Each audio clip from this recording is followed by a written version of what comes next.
Menteri Rangba Kejelau Konrad Konggal Sangma ulai itu bela judon ke Jing Kren Halor ke Jingkwa ban Pyniasoh no jong ke nong yalam jong ke Congress Legislative Party ka MLA jong ke East Shillong ke Kong Ampareen Lingdo Syakaseng National People Party. Menteri Rangba ulai ru ya ke Kong Ampareen da ka boong baka Kong Ampareen Lingdo kadai ka bri ko baju shimkhia bha hakikam penroy ha Kejela.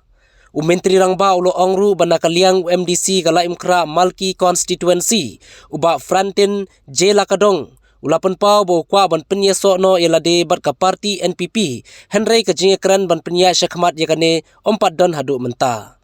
Menteri Rangba ulapan rap susu bana kaliang jong unsaya Kren bha Halor kane ka benta anda ka por kala day.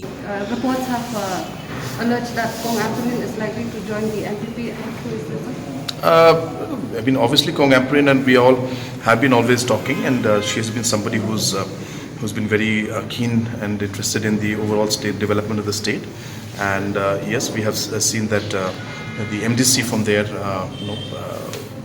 has expressed his willingness to join. But further discussions are not yet taken place, so we will see when the time comes, and then I'll be able to inform you when the time is right.